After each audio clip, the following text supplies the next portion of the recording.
Boa noite, amigos.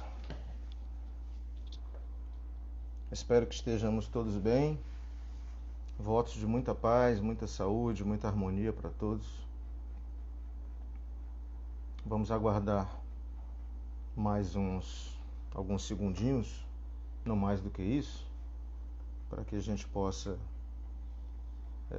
dar início à nossa conversa.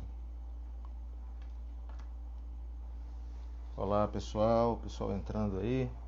Boa noite a todos.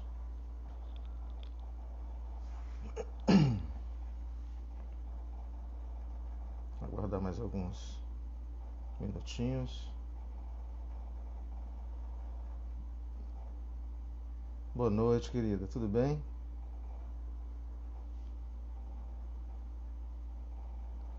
Olá.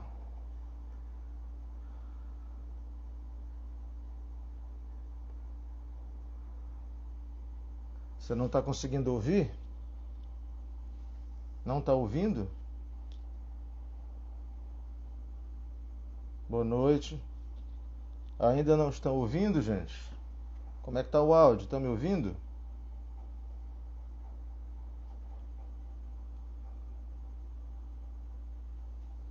Eu gostaria de um feedback. Estão conseguindo me ouvir? Estão ouvindo, gente? Não teremos intérprete de Libras hoje, né? Tudo bem. Mas eu pergunto, estão me ouvindo com nitidez? Já podemos iniciar? Minha amiga Joselita entrou aí. É uma alegria muito grande falar para esse povo. Estão me ouvindo, né? Ótimo, muito bem. Pois vamos começar, né? Vamos iniciar o nosso bate-papo de hoje. O nosso tema de hoje, pessoal, que foi sugerido pela casa, pelo Centro Espírita Nosso Lar, é a doutrina de Jesus, né? Muito bem, tá podendo ouvir? Tá ótimo, perfeito. Então o nosso tema, que nos foi sugerido pela administração da casa, a qual agradecemos profundamente pela oportunidade, pelo convite, é a doutrina de Jesus. Então as nossas primeiras palavras têm que ser, como normalmente o são, de gratidão a Deus, nosso Pai Criador, a Jesus, de cuja doutrina trataremos hoje, sem nenhuma pretensão a não ser arranhar esse tema, porque, olha só, falar em uma palestra de aproximadamente 1 hora sobre a doutrina de Jesus seria algo naturalmente impossível. E eu sei que a proposta da casa não foi essa. É apenas o desejo da casa, meu também, é chamarmos a atenção para a importância dos ensinamentos de Jesus, contextualizarmos isso, né? E não, claro, fazer um comentário das passagens evangélicas, todas elas, e comentá-las, porque não teríamos nem conhecimento, nem competência, nem tempo para isto. Mas vamos falar da doutrina de Jesus, né? Um tema realmente muito importante, mas sob uma abordagem que vou propor para vocês daqui a pouco. Antes disso, e antes de fazermos a nossa prece inicial, gostaria de ler uma mensagem para você, de Meimei, do médium Chico Xavier, né? Do Espírito Meimei. Ele diz assim: ora e confia. Se um dia te encontrares em situações tão difíceis que a vida te pareça um cárcere sem portas, sob o cerco de perseguidores aparentemente imbatíveis, sofrendo a conspiração de intrigas domésticas, ou na trama de processos obsessivos, ou ainda no campo de doenças consideradas irreversíveis, ou mesmo envolvido no laço de paixões que te conturbem a mente, ainda debaixo de provas que te induzam à desolação e ao desânimo, sob a pressão de hábitos infelizes, os nossos vícios, em extrema penúria, sem trabalho ou sem meio de sobrevivência, tanta gente nesse momento, nesta crise, né? Ou ainda de alma relegada ao supremo abandono, mesmo na área de problemas criados pelos entes a quem mais ames, não se desespere. Ora em silêncio e confia em Deus, esperando pela divina providência, porque Deus tem estradas onde o mundo não tem caminhos. É por isso que a tempestade pode rugir à noite, mas não existem forças na terra que impeçam cada dia a chegada de um novo amanhecer.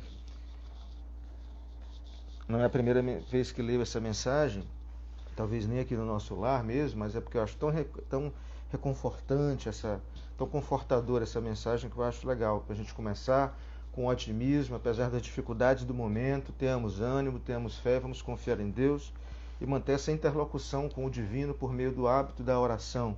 A gente só tem a ganhar com isso. Falando nisso, vamos fazer então a nossa prece inicial. É hábito nosso dos trabalhos espíritas, não é, e de outras religiões também, que respeitamos muito. Isso não é nenhuma liturgia, não é nada que se não fizermos dará errado, não é isso não. É porque assim a gente entra em sintonia melhor, a gente pede proteção a Deus, como aliás, em tudo que a gente vai fazer, né? Eu estava falando hoje com uma irmã, e ela me falando de uma dificuldade que estava enfrentando no auxílio, que ela de muito boa vontade se ofereceu a uma pessoa e encontrou alguma dificuldade no ajudar esta pessoa.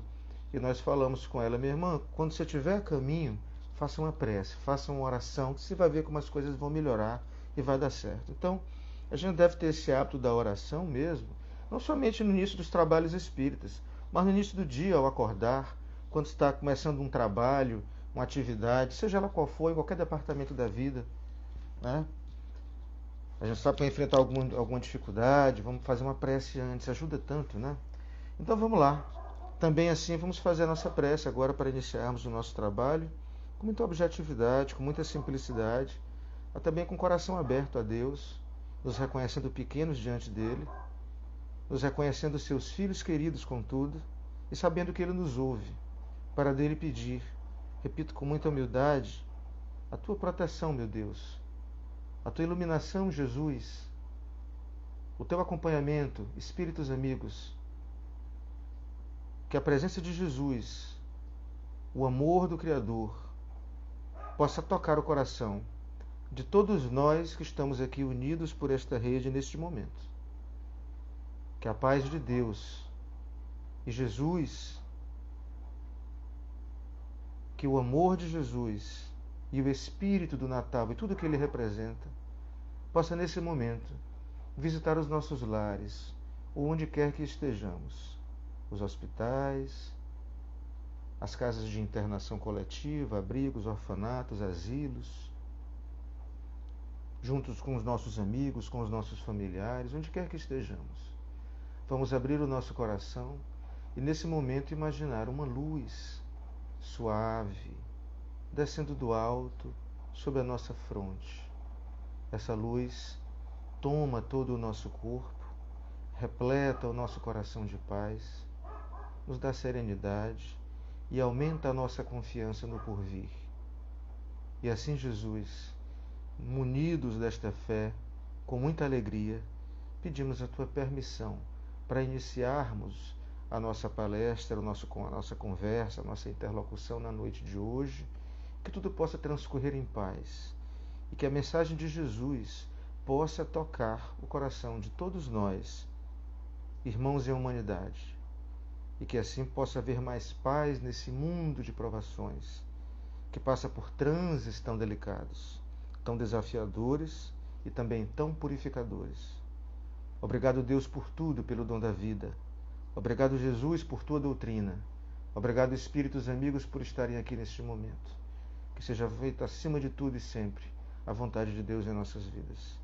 Que assim seja, graças a Deus. Queridos amigos, então é isso, né?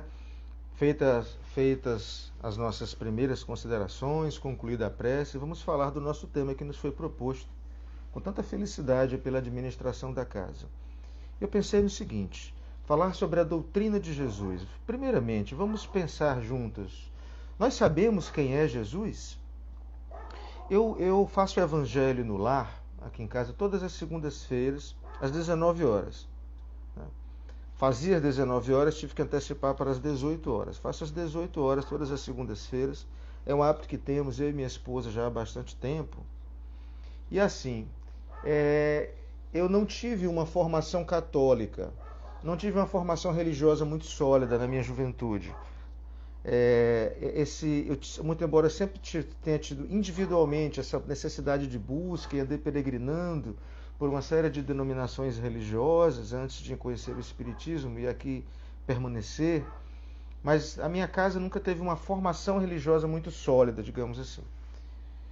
Na casa da minha esposa é diferente. Ela teve uma formação católica mais firme, assim, mais disciplinada, digamos, com mais método, né? Então, ela tem o hábito e certas dificuldades que eu compreendo e respeito profundamente de vencer certos hábitos e também não estimulo a que faça isso, a deixo muito à vontade. Estou falando isso porque no começo eu gosto de rezar um Pai Nosso e uma Ave Maria antes de fazer a prece verbalizada. Isso ajuda a mim e acredito que ajuda a ela também, e quem sabe coopera no trabalho e na concentração dos espíritos que se aproximam de nós, particularmente daqueles que vêm para o Evangelho necessitados de esclarecimentos como nós mesmos. E me chama muito a atenção, eu acho interessante, quando ela reza a Ave Maria, ela fala Ave Maria, cheia de graça, e ela fala Mãe de Deus, Ave Maria, Mãe de Deus. E eu sempre falo, quando vou fazer isso, Mãe de Jesus. Palavras são rótulos que sobrepomos as coisas, né? O importante é o coração que a gente coloca na nossa prece. Mas ela fala Mãe de Deus. E aí ela me perguntou por que eu falo Mãe de Jesus há algum tempo atrás, e aí expliquei para ela há muito tempo atrás. E assim, existe nós, espíritas, às vezes somos rotulados.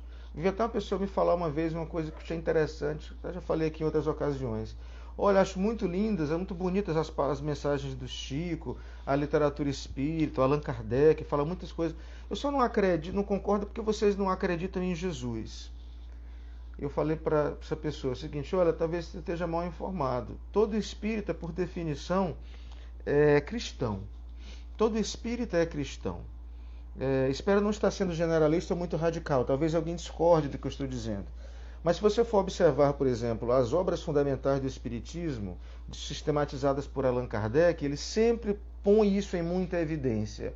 Cristo é o governador da Terra. Cristo é o espírito mais evoluído com o qual a humanidade encarnada já teve contato. Cristo é o encarregado de comandar este barco do qual nós somos passageiros. E, ao mesmo tempo, condutores também das nossas próprias vidas. Pois bem, então Jesus, na concepção espírita, não é Deus. Jesus é filho de Deus. Que filho diferente é esse que Deus nos deu como irmãos, que é tão melhor e tão superior a gente? Quem é esse Jesus? Para que a gente possa compreender Jesus, vamos primeiro, muito rapidamente, tentar nos compreendermos a nós mesmos. A literatura espírita nos ensina os espíritos da codificação e os espíritos posteriores à codificação, Emmanuel, André Luiz, Barçanufo e tantos outros, nos falam com muita clareza que nós somos hoje a consequência de uma linha evolutiva que começou muito antes da humanidade. Você que me ouve agora, você, um dia, foi um primeiro adensamento energético. Este não é o objetivo da palestra, eu estou apenas fazendo a introdução para chegar em um ponto pré-determinado. Nós todos fomos adensamentos energéticos muito embrionários, que primeiro foram responsáveis pela atração de moléculas que formaram os primeiros minerais, os primeiros cristais. Ali já era você. Ali já era um adensamento energético que foi se individualizando com o passar do tempo. Do mineral mais bruto até os cristais mais delicados. Aquilo é uma evolução. Aquilo já éramos nós, no nosso estágio mais primitivo. Em outros planos, muito antes da história da Terra, da formação do planeta Terra, já éramos nós. Em outros planos materiais, em outros orbes espalhados por essa imensa galáxia.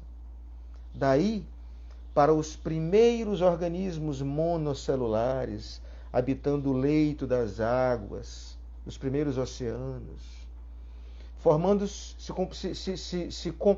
cada vez mais complexos em organismos multicelulares, até dar origem às primeiras algas, daí as plantas mais primitivas, em uma evolução multimilenar, milhões, bilhões, não sabemos quantos anos, até aquelas plantas que já têm os primeiros movimentos, aquelas que têm aquelas reações quase musculares, aquilo é o primeiro, aquele automatismo, já é o começo dos instintos.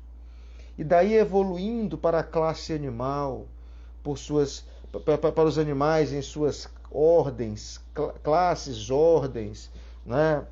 Espécies, em uma infinita, quase que infinita gradação evolutiva das várias espécies de animais, dos mais primitivos aos mais sofisticados. E a gente sabe que entre os animais e entre cada espécie de animais, há alguns que são menos bárbaros, menos violentos, menos viris. Outros já esboçam um princípio do que será futuramente uma inteligência. Aí passando por essa evolução animalesca toda, até adquirirmos a forma siamesca, semelhante aos macacos, avançando um pouco mais, Homo erectus, Homo neanderthalis, até chegarmos no Homo sapiens, e aí começarmos a habitar este planeta vindo de outros orbes muito mais atrasados ainda. Até que, enfim, adquirimos, ao cabo de centenas de bilhões de anos, quem saberá, talvez, a humanidade, quando essa individualidade energética que não se perde, quando éramos planta, quando éramos animal, falecido, desfeito, decomposto o corpo daquele vegetal, daquele animal, aquilo não volta, toda aquela energia que anima de vida aquele ser, não perde a sua individualidade. Ali já éramos nós, até adquirir a humanidade. Quando então essa individualidade energética que somos nós passa a ser chamada de espírito, quando ela adquire os primeiros ensaios do livre-arbítrio, da consciência e da inteligência. E aí a humanidade, que habita todos os planos das mais diversas manifestações dos universos possíveis, infinitos por definição. Pois bem, e aqui estamos nós. Acabou? Parou? Já chega? Não sabemos, mas nós estamos possivelmente a talvez quase meio caminho de chegarmos em um nível de perfeição que nos é destinado. Talvez, como nós somos eternos, falar em meio caminho já seja por definição um próprio erro filosófico. Mas nós talvez estejamos muito mais distantes da meta a atingir do que do ponto de partida. Qual é a meta a atingir? A meta a atingir é a condição crística. O que é a condição crística? A condição crística é o objetivo de todos nós. Estamos aqui no começo da nossa história como seres humanos, como individualidades energéticas que já se credenciam à condição de espírito, que já compomos essa humanidade, que é a soma de espíritos que habitam todos os planos materiais e imateriais do universo ou dos universos. Vamos continuar evoluindo, encarnação após encarnação. Para além das centenas que já tivemos aqui nesse planeta, outras milhares e talvez muito mais do que isso que teremos neste planeta e em outros mais avançados para os quais um dia nos deslocaremos. Com que objetivo? Atingirmos uma consciência crística. E a gente volta e pergunta: quem é Cristo? De onde vem essa doutrina tão superior que dividiu o mundo entre antes e depois dele? Quem é esse indivíduo no qual procuramos nos espelhar e que caímos fatalmente nesse propósito para nos reerguermos e continuarmos ainda em busca desse objetivo? Quem é este sol cuja luz nos ofusca, nos cega, nos deslumbra? Ele somos nós no futuro. Assim como hoje somos o que no futuro, no pretérito, fomos mineral, vegetal, animal e racional, Cristo um dia também ocupou esta condição de mineral, de vegetal, de animal irracional, de humanidade intermediária, até atingir a condição crística. Por isso é que nós não acreditamos que Cristo é Deus. Cristo não é Deus, senão no sentido de que nós também somos Deus, como Ele próprio nos ensinou. Vós sois deuses. Porque temos a capacidade de criar a nossa própria vida, atraindo felicidades ou infelicidades, segundo o nosso bom ou mau comportamento. Também somos deuses, porque os as individualidades que habitam o nosso corpo, as células, as estruturas microscópicas, têm em nós a fonte criadora de energia. E nesse sentido, somos como que deuses destes seres que habitam em nós, seres vivos que habitam em nós, que compõem a nossa flora, que compõem a nossa fauna, que habita todo o nosso corpo. Nesse sentido, somos deuses também. É o que Sebastião Camargo, no livro Despertar da Consciência, do Átomo ao Anjo, nos fala com muita propriedade. Livro inspirado por Leon Denis e Miramês. Então, voltando. Quem é então esse Deus? Quem é então esse Jesus, perdão? Esse Jesus somos nós no futuro. É um irmão como nós, com muito mais caminhada para frente, com muito mais evolução, com muito mais tempo de vivência. E, portanto, já conseguiu eliminar dentro de si toda a impureza que nós ainda cultivamos em nós. Não apenas, veja só, a palavra foi dita de propósito, não apenas temos ainda em nós, mas nós cultivamos. Porque nos apraz, às vezes, cultivar a cupidez, a lassidão, a sensualidade exagerada, o egoísmo. Isso, às vezes, nós cultivamos isso porque nos é favorável, nos é prazeroso. Então, são essas infelicidades que nós cultivamos no futuro, simplesmente porque cultivamos uma lei do menor esforço e ainda cultivamos esses hábitos negativos que temos ainda em nós. Mas, enfim, Jesus passou por todas essas fases. E um dia haveremos de chegar lá, quando nos será dado a missão de sermos o Cristo de planetas mais atrasados. Ah, mas isso é muita prepotência, isso é muito orgulho. Não, isso é consequência natural de uma lei de progresso, que é uma lei divina à qual todos nós estamos submetidos. Ou Deus criou Jesus como um ser privilegiado que não teve que passar pelas dificuldades pelas quais passamos e que, portanto, já foi criado feliz, plenamente feliz. Sim, porque só é feliz quem elimina o mal dentro de si. Então, se a gente imaginar que Jesus foi criado já santo, perfeito e bom, significa dizer que ele é um privilegiado em relação a nós. Então, Deus teria criado seres à parte da criação, da sua própria obra, aos quais ele otorgou favores especiais. Se isso viola a nossa própria concepção imperfeita de justiça, que dirá da concepção perfeita de justiça que é a de Deus? De modo que Cristo somos nós no futuro. Um irmão que voltou e que se encarrega dos destinos deste planeta muito antes de ele ser habitado, como nós costumamos dizer, e que se preocupa por nós e que cuida de cada um de nós individualmente como ovelhas diletas de um rebanho. Por maior que seja o poço em que nós nos encontremos, por maiores sejam as dificuldades, ele é o bom pastor que não nos abandona. Então, esse é Jesus, é o nosso irmão mais velho, que se preocupa e que nos ama superiormente.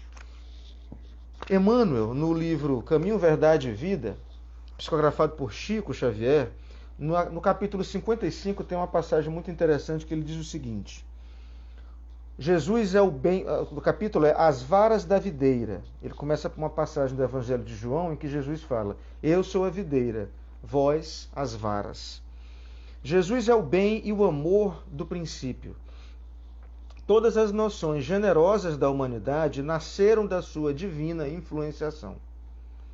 Com justiça, asseverou aos discípulos nessa passagem do Evangelho de João que seu espírito sublime representa a árvore da vida e seus seguidores sinceros as frontes promissoras, acrescentando que, fora do tronco, os galhos se secariam, caminhando para o fogo da purificação.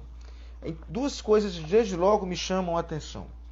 A primeira é que, lendo isso, o autor espiritual, que é Emmanuel, nos coloca muito abaixo da natureza crística. E a segunda é que parece que Jesus, quando fala isso, ou quando nós falamos isso de Jesus, nós estamos querendo exaltar Jesus em detrimento das religiões que seguem outros líderes religiosos que são credores, repito, do nosso grande respeito. Mas essas impressões são equivocadas, em certo sentido. Na verdade, é o seguinte: eu tenho visto com alguma preocupação muitos relatos, inclusive relatos espíritas, não com preocupação, não é esse o termo, mas não concordando plenamente, alguns relatos espíritas em que os expositores, de outras religiões também, claro, os expositores dizem assim: que história é essa de que nós somos infelizes, que nós somos pequenos, que nós temos que sofrer, nós temos a potencialidade divina, nós temos que ser felizes. Isso tudo é verdade.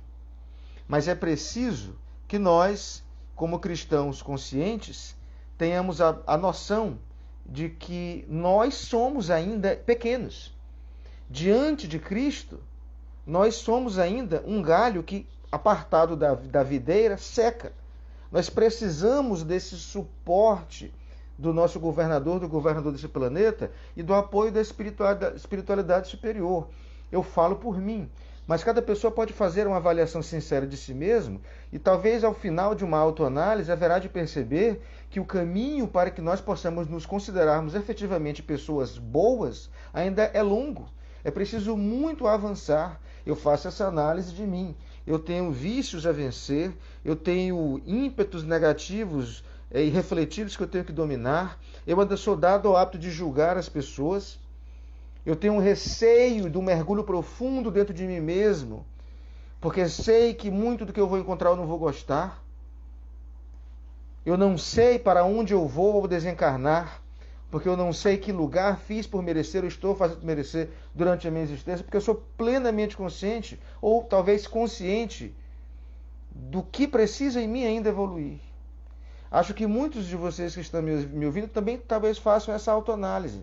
Então dizermos assim, a gente tem que parar com essa história de dizer que tem que sofrer. Não é que a gente tem que sofrer, a gente tem que melhorar. A questão é que, muitas vezes, ou na maioria dos casos, a gente só melhora ao peso das nossas cruzes. Por isso que dizem que a prova da riqueza, da saúde, da felicidade é tão difícil de vencer. Porque a gente meio que anestesia esses nossos centros das nossas potencialidades superiores. Então não é que a gente tem que sofrer, é que a gente ainda é realmente muito pequeno, perto da imensidão do amor de Jesus por nós. Daí a nossa necessidade de tê-lo conosco, como o galho que se aparta da árvore, que é arrancado da árvore, seca. Mas por que Jesus? Por que apenas Jesus? Não há outros líderes religiosos?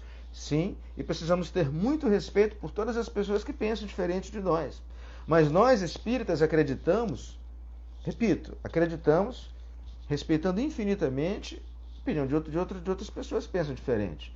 Mas nós espíritas acreditamos porque esse é o relato da espiritualidade por meio dos médiuns. Esse é o relato da codificação kardeciana, que Jesus é efetivamente o espírito mais elevado que já pôs os pés sobre a terra e que cuida de nós. E vejam vocês, quando nós falamos planeta Terra, não estamos falando simplesmente do orbe material.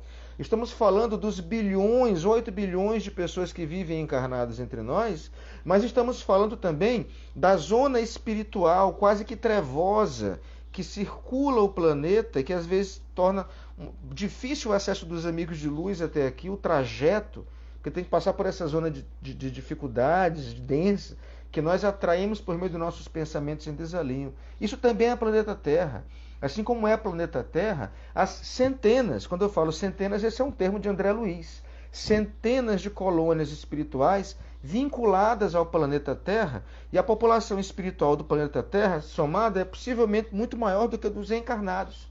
Então, quando a gente fala que Jesus é o guia da humanidade encarnada na Terra, não é simplesmente encarnada na Terra, somos nós todos que vamos nessa ponte aérea entre os mundos transitórios e a Terra, com a finalidade de evoluirmos mais rapidamente aqui, ao contato das dores, ao contato da doença para valorizarmos a saúde, ao contato da fome para valorizarmos o alimento, ao contato da violência para valorizarmos a paz, ao contato da solidão para valorizarmos a família, ao contato do trabalho duro para defenestrarmos o ócio e a preguiça, para vencermos a nossa inércia. É por isso que a gente vem para cá. Jesus é o governador disto tudo, de todas essas colônias espirituais que circundam a Terra e do nosso planeta enquanto estamos encarnados. Assim como outros planetas mais evoluídos têm os seus crísticos, esses espíritos de luz perfeitos que compõe uma falange crística que se encarrega dos destinos das humanidades. De modo que esse é Jesus. E esse é o nosso objetivo, é atingirmos um pouquinho mais a evolução que nos é dado a atingir, para que nós possamos, um dia no futuro, atingirmos essa condição. Para quê? Para sermos felizes. Emmanuel, no livro Pão Nosso, tem uma frase que eu anotei aqui, o seguinte, é indispensável esteja cada homem em dia com o governo de si mesmo. Olha só que coisa interessante, né? É indispensável cada homem esteja em dia com o controle, com o governo de si mesmo. Eu acho que esse é o nosso desafio no momento, que a gente possa avançar no sentido dessa ascensão crística, que é o nosso destino fatal, que chegaremos lá mais rápido ou mais lentamente de acordo com o nosso esforço.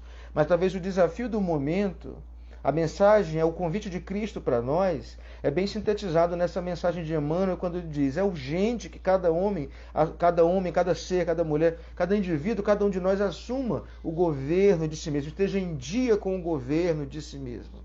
Eu fico pensando na dificuldade da comunicação das pessoas, como nós estamos tendo dificuldade em nos comunicarmos uns com os outros.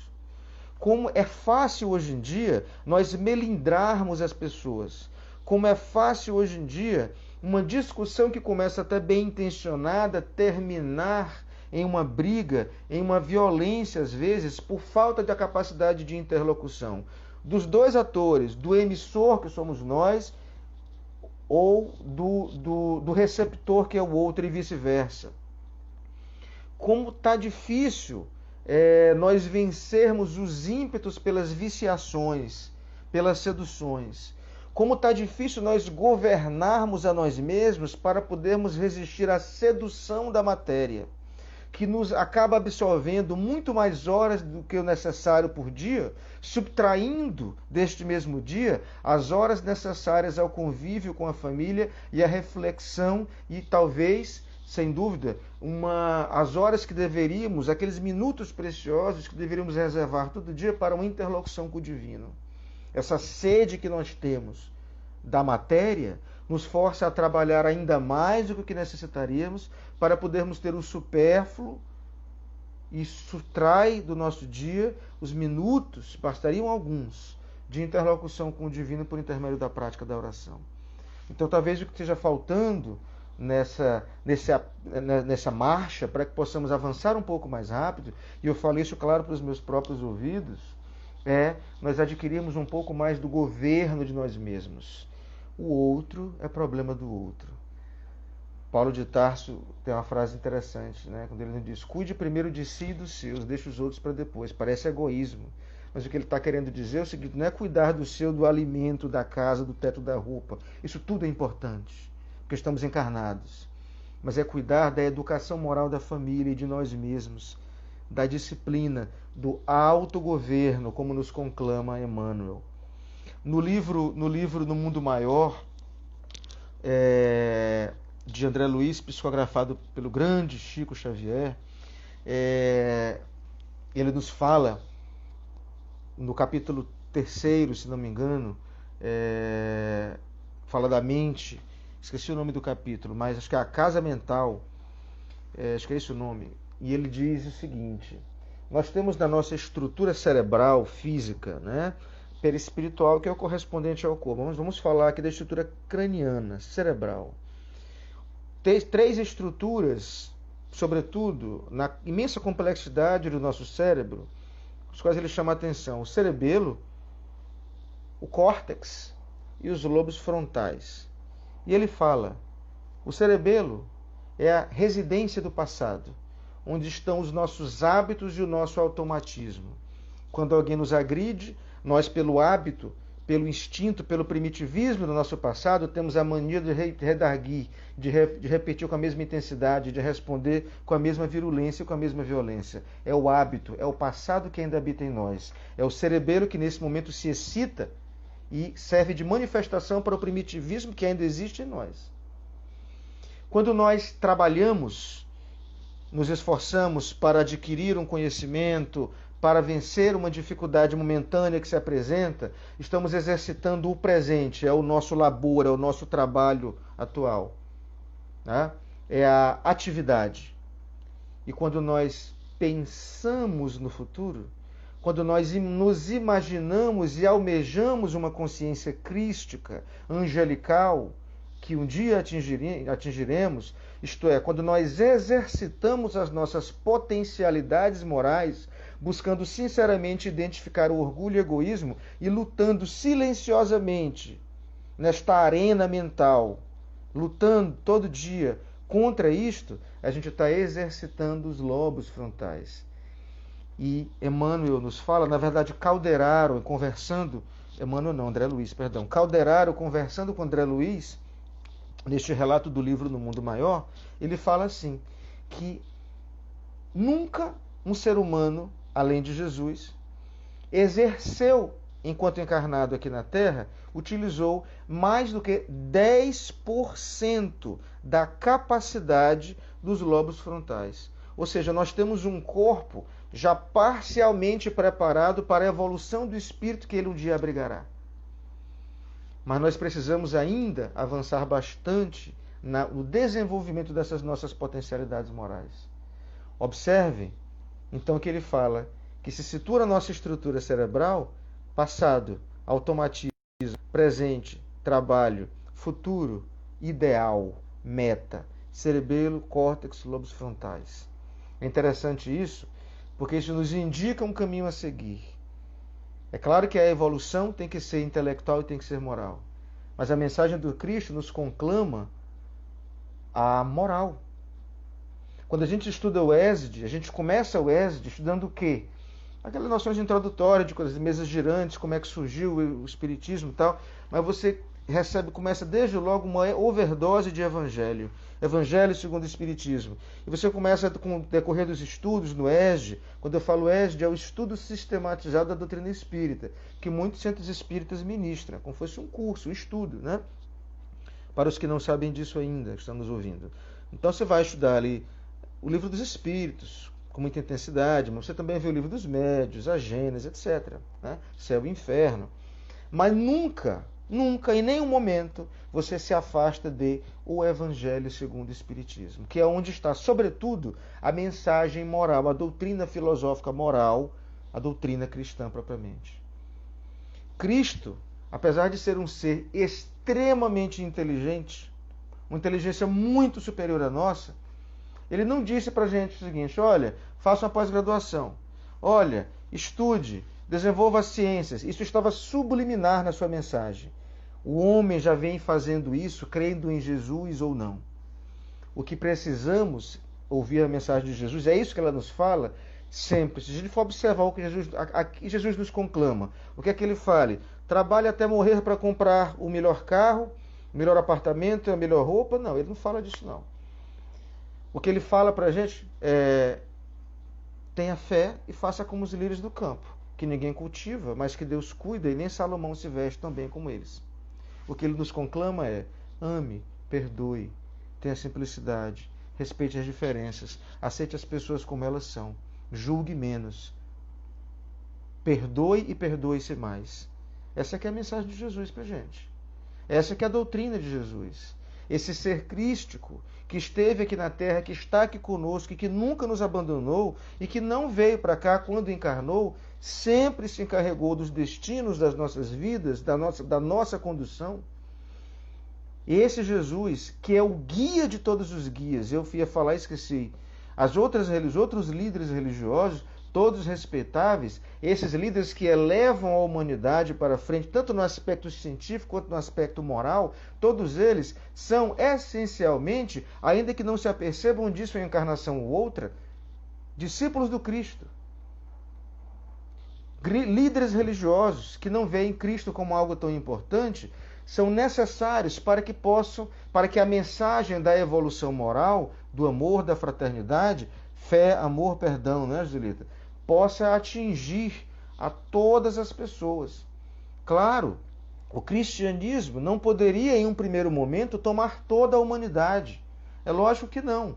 Por quê? Porque diferentes condições históricas, diferentes condições geográficas necessitam de uma outra interlocução, de um outro vernáculo, de uma outra forma de expressão. Diferentes culturas, história, necessitam de outra forma de expressão. Por que nós somos cristãos aqui no Brasil? Nós somos cristãos porque quando Cristo pregava lá dentro ali dos limites do povo hebreu, mandou ao desencarnar, nas interlocuções, nas conversas, já desencarnado e materializado com os discípulos, falou: vão em frente e preguem. Foi o que todos fizeram, saíram pelo mundo a pregar a mensagem de Jesus. Posteriormente, Paulo de Tarso foi muito longe. Quando não conseguia mais caminhar, mandava carta, epístolas. As epístolas de Paulo aos Efésios, aos Romanos, etc. Aos Coríntios. Aos povos fora dos limites de Jerusalém, do limite do mundo hebreu. E daí chegou na Península Ibérica. E da Península Ibérica, pelo descobrimento, veio para o Brasil, pátria do Evangelho. Coração do mundo, pátria do Evangelho. Então é natural que sejamos receptivos, à mensagem de Jesus. Faz parte do nosso processo histórico, geográfico, cultural. Outros povos têm outros líderes religiosos, que, em outras palavras, pregam amor, perdão, fraternidade. Mas todos, segundo a nossa concepção espírita, com muito respeito às concepções diferentes, todos esses líderes são essencialmente mandatários de Jesus, porque ele efetivamente é esse sol. Enquanto somos uma lâmpadazinha, às vezes queimada de um único filamento, Jesus são esses 1000 sóis que iluminam moralmente a terra. Esse é o Jesus cuja doutrina temos que seguir, ou que temos que seguir, mas que devemos seguir, o que é bom que sigamos, nós que somos cristãos, pois que pratiquemos isso com mais amor, com mais ternura. E olha o que nos diz o Espírito Lázaro em o Evangelho segundo o Espiritismo, no capítulo 11. Qual é a doutrina desse ser, desse nosso irmão mais velho? Qual é a doutrina desse Jesus? O que é que ele nos recomenda? É tão complexo assim? É difícil, porque é difícil oferecer a outra face, é difícil perdoar, é difícil não julgar, é difícil não censurar, é difícil não reagir, é difícil não invejar, é difícil não cobiçar, é difícil não desejar. É difícil, mas é muito possível, e a essência de tudo isso resume-se em uma única palavra. Nela se resume, ou se concentra, sintetiza toda a doutrina de Jesus, como nos fala Lázaro redivivo, em uma mensagem psicografada em Paris, em 1862.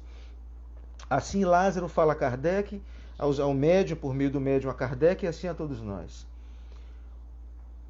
O amor resume a doutrina de Jesus toda inteira, visto que esse é o sentimento por excelência, e os sentimentos são os instintos elevados à altura do progresso já realizado. Em sua origem como humanidade, a gente já viu que a gente um dia foi pedra, mineral, animal, pré-humano, naturezas simiescas. Então, em sua origem como humano, já depois de um grande tempo transcorrido numa marcha evolutiva, no decorrer dos bilhões de anos, perdão. Então, em sua origem, o homem só tem instintos. Quando mais avançado e corrompido, só tem sensações. Quando instruído e depurado, tem sentimentos. E o ponto delicado do sentimento é o amor.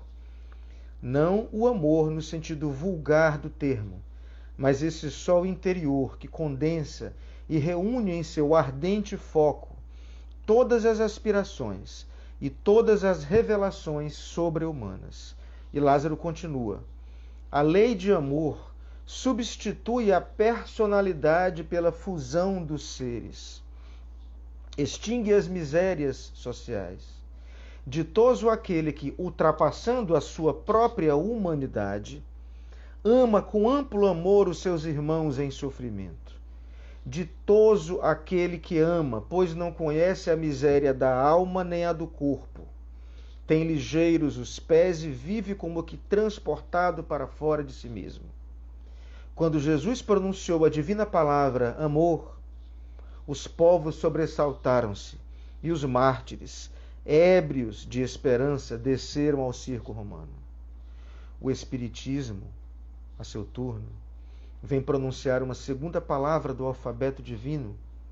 Estai atentos, pois que essa palavra ergue a lápide dos túmulos vazios e a reencarnação, triunfando da morte, revela às criaturas deslumbradas o seu patrimônio intelectual. Já não é ao suplício que ela conduz o homem à conquista do seu ser, elevado e transfigurado. A mensagem de Jesus, a doutrina de Jesus, portanto, segundo Lázaro, sintetiza-se em amor. Exatamente, Igor. Joselita, amor puro, Igor. Amor desinteressado, acho que é isso, né? É isso mesmo, acho que é isso mesmo. É um amor desinteressado. É o amor que não, como Chico Xavier nos recomenda, o amor desinteressado a ponto de não esperar nem a compreensão da inteligência alheia. Exatamente, concordo com você, Igor. Mas observe o que Lázaro fala. Ele diz: ditoso aquele que ama ultrapassando sua humanidade, pois aquele que ama assim não conhece a miséria da alma nem a do corpo. Quantas vezes nós já nos deparamos com pessoas humildes, sorridentes e essencialmente felizes, que você vai olhar para aquela pessoa e pensa assim, você fica pensando, poxa, a pessoa tem a vida perfeita, porque ela está feliz. E não é aquela pessoa que anda rindo com sorrisos de Instagram, não. É aquela pessoa que sorri e que de fato do seu sorriso emana paz, serenidade, tranquilidade. Você consegue efetivamente perceber, este homem está em paz. Aí você pensa, deve ter uma vida muito tranquila. Às vezes só enfrentou dificuldades na vida. Somente traições, abandono, solidão, frustrações, decepções. Foi ferido às vezes nas suas mais profundas e caras afeições. Mas é um homem que ama tão desinteressadamente, Igor, um amor puro, Joselito, tão verdadeiramente isso, que ele não se fere com as agressões que vêm de fora. É muita força de um homem e de uma mulher que é profundamente ofendido, que ouve aquilo, que permite-se imediatamente perdoar, ou às vezes mais evoluído ainda, nem fere, nem se magoa, portanto nem tem necessidade do perdão. Observa aquele agressor e pensa, ele é um infeliz, é uma pessoa em estado de desequilíbrio, que precisa melhorar e que um dia haverá de encontrar também a paz. Ou seja, uma pessoa que tem 1000 problemas, 1000 ofensas, mas que não se deixa abater, não se deixa ferir, não se deixa abalar, não se deixa sofrer, não sente dores na alma, ou seja, essencialmente não tem problemas, apesar de tê-los. E o corpo? Quantos indivíduos nós vemos profundamente feridos, sentindo dores, doenças, às vezes que levam a imensos padecimentos, mas que não proferem uma palavra de revolta, de queixume, de queixa. E quantos de nós passamos horas reclamando pela menor contrariedade, pelo menor desapontamento, pela mais ínfima frustração de um projeto que às vezes era egoístico e que se desse certo nos faria mal. Quanta reclamação por um resfriado, quanta reclamação às vezes por um tropeço, por um pequeno acidente, um pequeno corte, uma pequena dor de cabeça. Quanto nós reclamamos. Então, na verdade, a gente percebe que o que está faltando para a gente é amor. O que está faltando para a gente é essa fortaleza que nos torna invulneráveis às agressões e aos padecimentos. O que nos está faltando, portanto, é a incorporação dessa doutrina de Jesus segundo a mensagem do cristianismo primitivo, sem se deixar levar por esses rebuscamentos teóricos que deturparam tanto, às vezes, em alguns momentos, a própria mensagem cristã. Não se deixa abater, mas não deixa de ser humano. Isso é interessante, viu, Zilita? Porque, às vezes, a pessoa se torna invulnerável, mas ela se torna fria, não é? Ela cria uma couraça, uma carapaça e se torna fria. Bem colocada essa sua advertência. Não é disso que estamos falando mesmo, você tem toda a razão. É aquele amor que a pessoa se torna invulnerável, mas sem perder a capacidade de respeitar, e de amar e de compreender o ofensor. Exatamente. Acho que foi isso, né? Concordo com você. Então, o que nós precisamos, talvez, esse é o meu ponto de vista, é nós voltarmos para o cristianismo primitivo mesmo. Aqueles espíritos, gente, que morreram na boca dos leões no circo romano e que iam cantando louvores, sabendo que iam ser dilacerados, não éramos nós. Eram espíritos de falanges muito superiores às nossas que vieram para dar um testemunho. E que, portanto, secundaram Jesus na disseminação do amor, da paz, do perdão, do respeito, da fraternidade entre os povos, entre os irmãos. Somos todos nós em humanidade. É a estas pessoas que temos que recorrer. São eles, até hoje, os espíritos guias da humanidade. Então, são essas pessoas que temos que recorrer. É aí que está efetivamente a doutrina de Jesus. Quando Lázaro fala que ao amor, que é a mensagem cristã, o Espiritismo vem somar uma outra, que é a reencarnação, é simplesmente para nos dar uma ferramenta a mais, para compreendermos que nada dura para sempre. E que se sofremos hoje, a consequência, se não vislumbramos a causa, se não vislumbramos agora, é porque elas se situam em existência passada. Portanto, sem queixumes, sem reclamações demasiadas, nós não somos injustiçados. A humanidade não está sendo injustiçada por este surto pandêmico e pelas dezenas de outros que já ocorreram, que ultrapassamos, e nos futuros que certamente ainda ocorrerão. Não é injustiça de Deus com o planeta Terra. Assim como uma doença que se abate sobre nós, assim mesmo dores mais lancinantes como a perda de um filho. Quem saberá descrever? Nada disso é injustiça. Tudo isso é aprendizado. E muitas vezes, por mais doído que possa parecer, é consequência de equívocos que cometemos no nosso passado. Às vezes, uma pessoa que nos agride, que nos fere, nossa relação com ela não é simplesmente uma relação de vítima e de ofensor. Aí a gente poderia dizer, então quer dizer que então eu fui o ofensor e ele foi a vítima em encarnação pretérita. Talvez. Mas vamos avançar um pouco o raciocínio. Não teríamos sido nós, as vítimas de agora e os ofensores do presente, cúmplices no crime em desfavor de outras pessoas no passado? Será que não foi isso que aconteceu também? Quem somos nós? Começamos fazendo a pergunta, quem é Cristo? Cristo somos nós no futuro. Quem somos nós? Somos hoje uma edificação. Leon Denis nos fala, também Joana de Ângeles, por meio de Divaldo Franco, nos fala que nós somos uma sequência, uma sobreposição de personalidades. Persona é a máscara que os gregos colocavam para encenar no teatro. Tinha uma máscara triste, uma máscara alegre.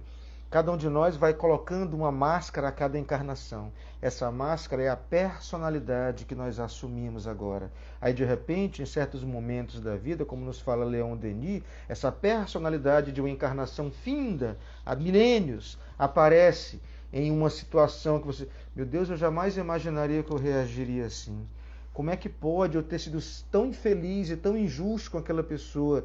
Eu, que já tenho certos conhecimentos, que não devo agir assim, como é que eu pude ser tão virulento, pude reagir tão violentamente, como é que eu pude ser tão cínico, como é que eu pude ser tão falso? São essas personalidades que, vez por outra, de existências pretéritas ainda afloram. E surgem os recalques, surgem os traumas, surgem as memórias e os instintos e os hábitos. Olha o cerebelo se manifestando, dando expansão a uma personalidade que você já envergou em uma encarnação pretérita, que você pensava que estava superada, mas que ainda está lá. E as terapias de regressão de vidas passadas são ferramentas terapêuticas, não por curiosidade, mas terapêuticas eficientes para que nos recordam isso, que esses eus que nós temos dentro de nós ainda estão lá. O que nós temos que fazer é construir um eu mais legal a partir de hoje. Um eu mais